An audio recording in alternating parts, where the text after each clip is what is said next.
Alright, welcome in everybody. This is the Flannel Man here. We're going to do a stash video on Interchange, one of my favorite maps, and we're just going to get right into it. So we're going to start the first stash over here. We're actually going to start at the power station. In the back corner where there really is not a whole lot, there's actually a stash. If you take a look, there's two kinds of stashes.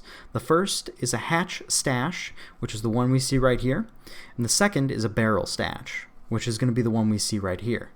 The second stash is actually at the power station itself. You see there are a couple cars, it's right by the extraction that you do have to pay for. The third stash here is right in front of Idea actually. You're going to follow the mall all the way down to the front of Idea, to the go-kart track.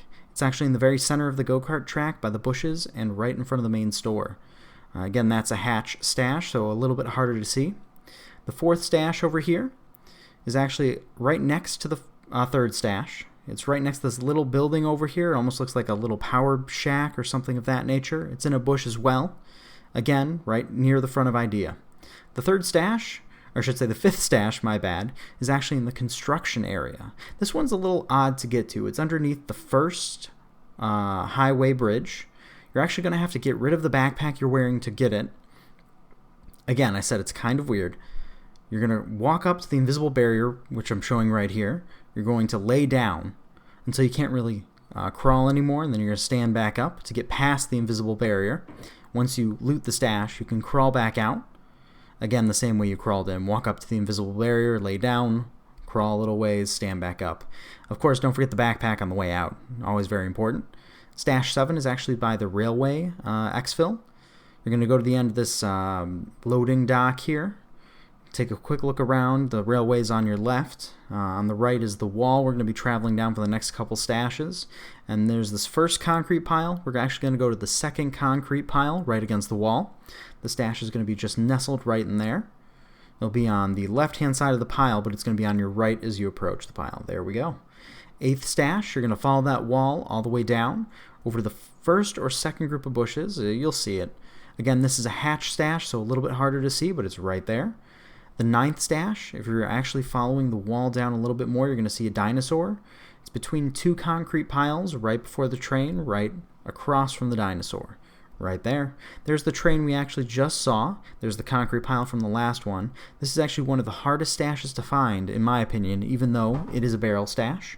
You're going to walk over to this little campfire right next to the couple lakes over here, and at one of these trees, the stash is laying on the left-hand side of it. Right here. Again, very hard stash to find. It might take you a couple tries. For this 11th stash, you're actually going to go continue down the wall a little ways to the red door with graffiti on it. And then that's a hash stash as well. It's easier to see than you might think. From there, we're going to follow the road all the way down until we see this medium-sized sign over there sticking out. You're going to follow into this little berm over here. And it's going to be, this one's pretty easy to see. It's another barrel stash right beneath this tree. From there, we're going to continue down the road to the giant Idea sign. It's actually at the very end of the mall right by Ollie. You're going to hop this little guardrail right here. It's actually the only tree in this little circular area. It's right in front of there. It's another barrel stash, again, pretty easy to see. From there, we're going to go all the way to the back corner. There's the sign we were just at. And there's the mall. I believe that's Ollie over there. We're going to do a quick turnaround just to give you a little bit of perspective on the area, and then you're going to see these two trees. There's one large one, it's the last large one on the right, and then the small tree next to it. The stash is right in between them. The next one's a little bit farther down the far wall here.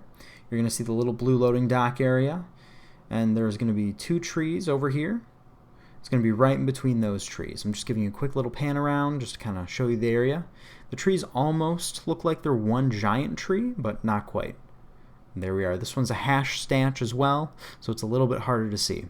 Stash 16 we're on now. Again, we're going to do a quick little pan. We're just going to continue down that wall, Ollie wall on the far side. This one is at a group of bushes. There's going to be actually 3 groups of bushes. It's in the one closest to the mall itself. Again, a hatch stash, so a little bit harder to see. This stash is a little bit on the interesting side. This one's actually by the Ollie ramps around back. There's another campfire over here with 2 boxes with green tarps on them. I'm actually standing on the first of the boxes right now, as you can see. The first stash here is going to be a hatch stash. Again, a little bit harder to see, but right there. And then the second one, I'm actually standing on the second group of boxes with the green tarp. This one is a barrel stash, quite a bit easier to see. The last stash we're going to go through in number 19 is actually all the way by the extraction. I believe that's Emercom extract, if I'm not mistaken. I'm actually standing on a giant rock right now. You can see those ramps I was talking about earlier on my right. Here's the last one. It's barrel stash. We're just going to do a quick review of all the loot you can get. You actually get quite a wide variety of ammo and a bunch of other random assorted items. I actually got about 10 cricket lighters, but I couldn't hold them all, so I just kept the 3. Got 2 kitters and a PM pistol. Again, this is an offline raid, so the loot might vary a little bit. I actually got 2 PM pistols. Besides that, you have some various assorted items. A fuel conditioner, a xenofoam, a PSU, a couple lunch boxes. You always find enough food and water doing this run to make sure that you don't lose a ton of hydration or energy. Lastly, we're going to do the random loot box of the video. This loot box, as you can see, is located on the side of Idea. It's actually along this looting path. It's, I believe, right in between the 2nd and 3rd stash. It's basically just a box right on the side of Idea. It's really easy to get to. You're just going to follow this little wall piece right here, and there you are. It's actually kind of tucked away in a corner, but once you find it, it's nice and easy. Well, that's it for me. DeFlannelman out.